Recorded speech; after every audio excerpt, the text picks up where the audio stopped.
झूठा खाना। कसूरी लाल अपनी बीवी सजीता, पोते आतिश, अलूक और पोते की बहू जगना और पोती प्राची के साथ एक छोटे से घर में रहते थे। प्राची एक दिन अपनी भाभी जगना से कहती है, भाभी मुझे खाना दे दो, बहुत जोर से भूख लग रही है। रुको नंद जी, अभी लेकर आती हूँ। और भाभी सब्जी थोड़ी ज्यादा देना, वो क्या है ना, कम सब्जी में रोटी गले से नीचे नहीं उतरती। ठीक है नंद जी, और कुछ भी लाना है क्या? थोड़ी चावल भी दे देना। अरे इतने दिन हो गए मैंने चावल तो जैसे खाए ही नहीं है, मेरे लिए थोड़े चावल ले आना। जगना प्लेट में 2 रोटी और सब्जी लेकर अपनी नंद को देती है कि तभी वहाँ जगना का पति हमेश आ जाता है। अरे जगना, जरा मेरे लिए भी खाना लगा दो। आज तो टिफिन में कुछ अच्छा दिया ही नहीं था, मुझे तो देख कर ही खाने का मन नहीं हुआ, तो मैंने खाया ही नहीं। आपने टिफिन नहीं खाया फिर? अगर खाया होता तो मुझे घर आते ही इतनी जोर से भूख थोड़ी ना लगती। कुछ नहीं खाया मैंने वहाँ पर, बस थोड़ा चखा ही था, फिर अच्छा नहीं लगा तो ऐसे ही छोड़ दिया। अरे जब आपको खाना खाना ही नहीं था तो झूठा क्यों किया?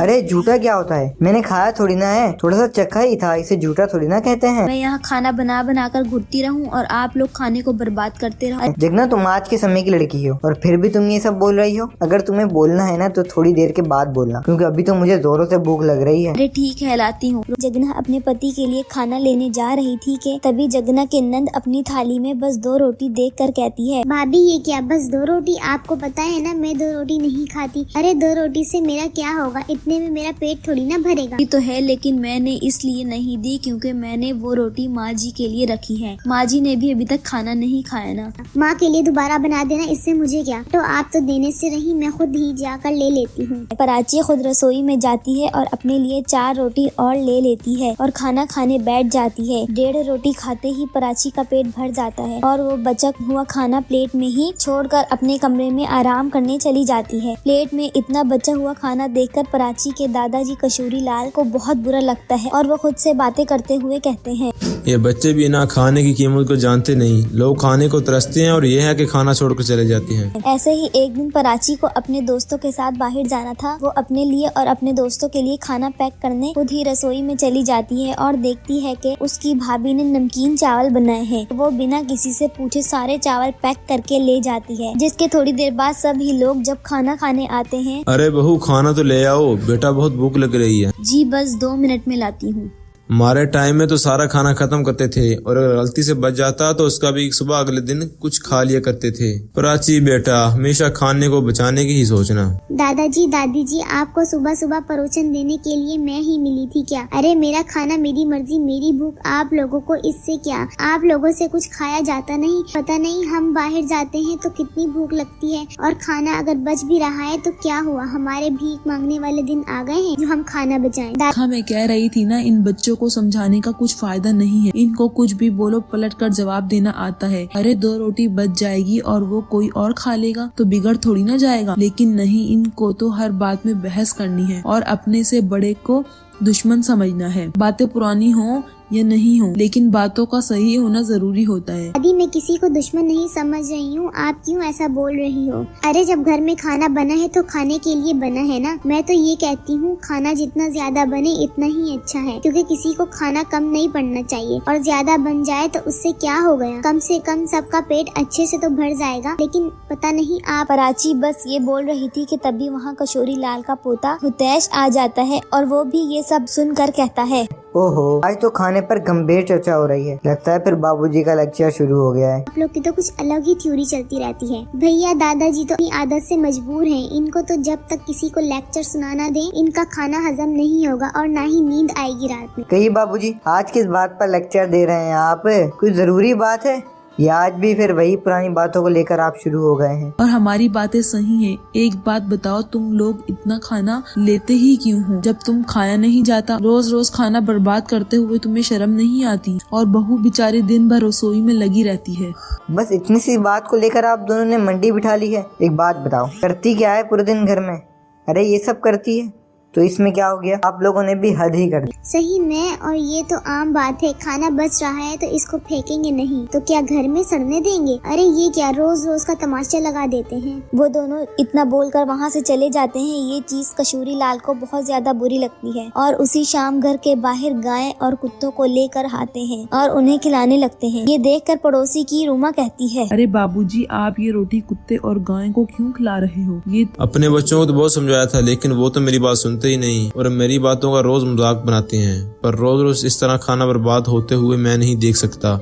और रही बात कुत्ते और गाय को खाना खिलाने की, ये तो बहुत ही नेकी का काम होता है। बच्चों की नादानी से कोई नेकी कर सको तो ये भी मेरी खुशकिस्मती होगी और सबको यही करना चाहिए। तो आप बिल्कुल सही कह रहे हो, सही कहा बाबूजी आपने। खारमा बेटा, रोज रोज इतना खाना बर्बाद हो जाता है और झूठा खाना कोई दूसरा ना खाए, इससे तो अच्छा है कि मैं किसी को खाना खिला कर नेकी कमा लूं। अपने बच्चों के रोज रोज इनकी हरकतों से कसूरी लाल परेशान होकर खुद ही बचा हुआ खाना गाय और कुत्तों को खिलाने लगते हैं, जिससे ना घर का बचा हुआ खाना फेंका जाता है और ना ही कसूरी लाल को ये सब देखकर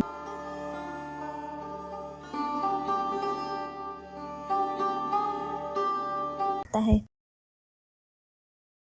नेहा अपने मायके से कोई जिन बताकर ससुराल आती है। आ गई महारानी आराम फरमा के। अरे तेरी माँ ने कुछ दिया भी है या यूं ही खाली हाथ भेज दिया? माँ ने तो बहुत कुछ कहा था माँ जी, पर मैं ही कुछ लेकर नहीं आई। माँ जी आप कैसी बातें कर रही हैं? मेरी शादी को 5 साल हो गए, आखिर मेरी माँ बाप कब तक यूं ही देते रहेंगे? क्यों? हमारे यहाँ लड़की का खाली हाथ आना अपशुगुन होता है। कहते हैं लड़की की माँ बीमार हो जाती है। बस करिए माँ जी, ये सब आप क्या कह रही हैं? बड़ों से सुना है वही बता रही हूँ। चुपचाप अपनी माँ से 5,000 रुपए मंगवा ले, वरना ऐसे अपशुगुन का बुरा भुगतना पड़ेगा। क्यों? नेहा अपनी माँ से अपनी सास के बैंक अकाउंट में 5,000 डलवा देती है। अरे सुन, कल दिवाली है, अपनी माँ से मिठाई के लिए 1,000 रुपए मंगवा ले। अरे सुन, कल दिवाली है, अपनी माँ से मिठाई के लिए 1,000 रुपए मंगवा ले। अब क्या त्योहार पर तेरे घर से मिठाई भी नहीं आएगी? अरे सुन, कल मेरा जन्मदिन है, अपने घर से 1,000 रुपए मंगवा ले। इस बार तो मैं तेरे मायके के झुमके ही पहनूंगी। अरे सुन, कल होली है, अपने भाई से कह कि हम सब लोगों के कपड़े खरीदने के लिए पैसे भिजवा दे। कुछ दिनों बाद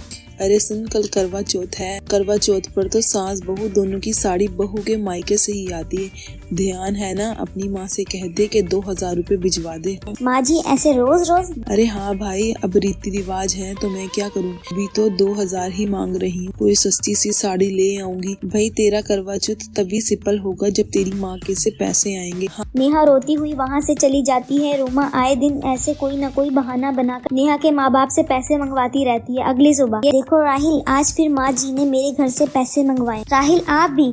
अरे ऐसे रीति रिवाज किस काम के कि लड़की के माँ बाप अपनी बेटी भी दें और जिंदगी भर कोई कर्जा भी चुकाते रहें। देखो नेहा, तुम जानो और माँ जाने, मुझे बीच में मत लाओ। मुझे ही कुछ करना पड़ेगा, आखिर मैं अपने घर वालों पर कब तक इन लोगों की मांगों को बोझ डालती रहूंगी।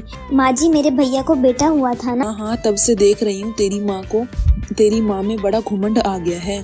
ओहो वो सब छोड़िए माँ जी, 2 दिन बाद जेगा पहला जन्मदिन है। अच्छा, तो हमारे लिए क्या क्या तोहफे आएंगे? ये अल्लाह नहीं माँ जी, मेरे मायके में पड़ता है। बच्चे के पहले जन्मदिन पर बुआ सोने का झूला लाती है। सोने का झूला? अरे तेरा दिमाग तो ठीक है ना? अरे एक सोने का झूला खरीदने में तेरे सारे गहने बिक जाएंगे। वो तो है माँ जी, पर वो झूला बुआ की सास की तरफ से होता है। भाई तेरा भतीजा तेरा झूले में क्यों दूं? आज माँ जी रिवाज, अगर आपने झूला नहीं दिलवाया तो कुछ ही दिनों में अल्लाह को प्यारी हो जाएंगी। ये कहकर नेहा जोर जोर से रोने का नाटक करती है। ओ पागल हो गई है, मुझे भरी जवानी में मरवाना चाहती है। नहीं माँ जी, तभी तो कह रही हूँ, आप एक सोने का झूला दे ही दीजिए, जान बची तो लाखों पाए। ये यहाँ तू जान बचाने के लिए लाखों कमाने पड़ रहे हैं। रूमा दीदी तुरंत पैसे निकाल कर नेहा को दे देती है। अपने मायके जाके मेरी तरफ से सोने का झूला दे आ। अभी तो मेरे पूरे बाल भी सफेद नहीं और मुझे मारने पर तुली है। आप भी ना माँ जी क्या कहती रहती हैं। ठीक है, मैं आज ही चली जाती हूँ। अरे नेहा, तुम कहाँ जाने की तैयारी कर रही हो और ये माँ क्यों रो रही है? आज इनका बैंक अकाउंट खाली जो हो गया है।